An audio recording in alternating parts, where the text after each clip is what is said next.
Today I'm going to show you how to drive traffic using images.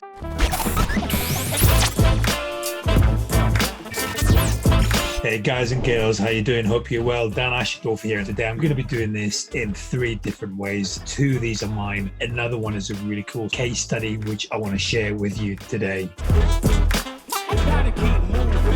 The first one is using thumbnails on YouTube. And if I go to one of my websites, Engage a Mates, and now the problem with this is that you never know if the actual images are going to be shown on Google's page 1, but let's see what's going to come here and see if I can actually see my video here. Right, so that's me just there. That's my video on there on the first page of Google, which is really good. Unfortunately, images haven't come up on this occasion. Sometimes they do, they just come up as little thumbnails. But what's good is if you have a compelling thumbnail and you rank your videos, you do a bit of link building, you do a bit of SEO, all the stuff that I teach in my videos and tutorials, then you are going to get your video ranked and your thumbnail is really going to show high. Now, let me just go to here then. In this case, I don't know what's going to come here, what's going to be shown here, but nevertheless, you can see that's my thumbnail. I think it sticks out, and if I click on it, it should take me to my video. Sometimes it takes me to my blog, sometimes it takes me in all different directions, but thumbnails really do rank well. I should probably look at some other examples, but leaving that aside now, let's have a look at another one, and that is Instagram. So if I go to instagram.com and I'm going to look at my profile here, which is online cash today, and say we look at some of these thumbnails and some of these images that we have. Say this one here has got a decent amount of likes, so I'm going to click on that, and you can see that it was liked by a certain amount of people, which is all good and well. This is just an infographic that we did. My VA actually did it, and the way that she did it was through finding public domain content. She's added some public domain images, we've repurposed this content, and we've got an infographic. But the next phase, what I'm going to do now is I'm going to move to my mobile, because with Instagram being a mobile platform, in order to see the analytics, you need to have a mobile view. So what I'm going to do is have a look at my mobile. I'm going to be recording it, getting into the analytics so you can see what people do with these images.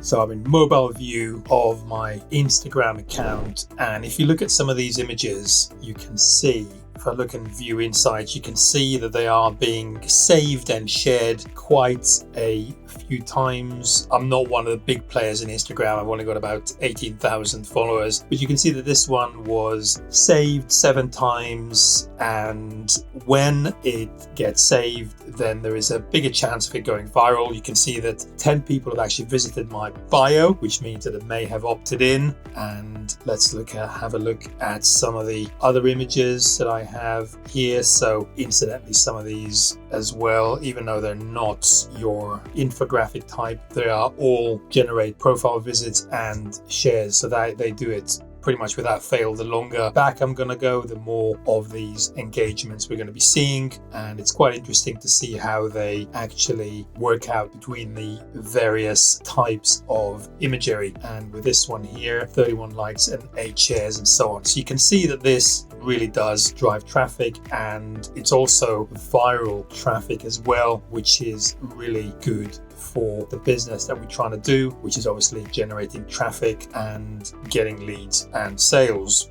So with that said, I'm going to come out of this view now, and let's continue with our case study.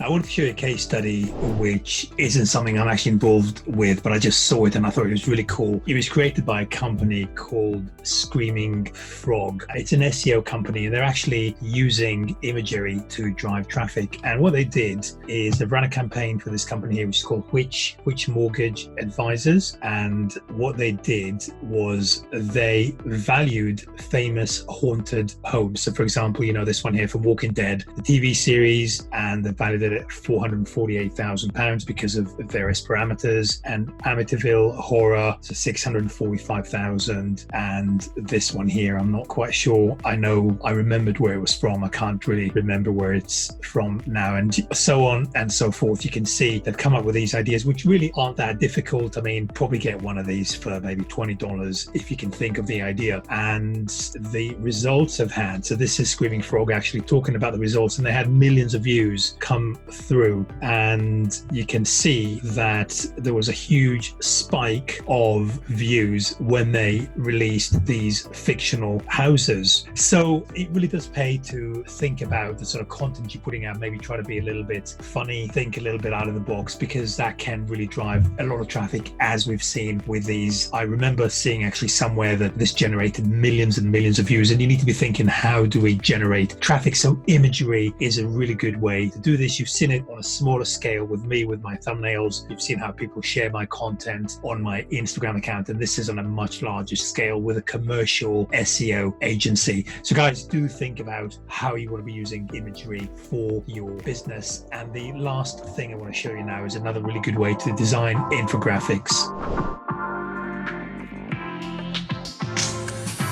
Here I wanted to show you something that a company called Berlo do, or Oberlo, and all they're doing is they're taking publicly owned stats and they're putting it with a little bit of nice graphics, and they make it look really good. And I think that's a really good way of doing content marketing. So for example, this one here, you can see that comes from Statista 2018, and all they're doing is a nice little bit of graphic and some commentary, but they're just copying that bit of information, as long as they give away the source. Then I think they are pretty much covered in terms of copywriting. Again, you can see that here as well, HubSpot 2018, and so it goes. And I think this could be a really good way for you to generate good content. I certainly intend to start doing this. I'm just going to give it to my VA. I'm going to point you in the right direction, and we're good to go with regards to generating good, topical, nice looking content for people to get their teeth stuck into and to drive traffic back to our websites. I'm Dan Ashendorf. Hopefully you've enjoyed this, guys. Let me know in the chat box and leave me some comments, shares, likes, and everything else if you've enjoyed this video. Looking forward to speaking to you at the next one. All the best, guys. Bye bye.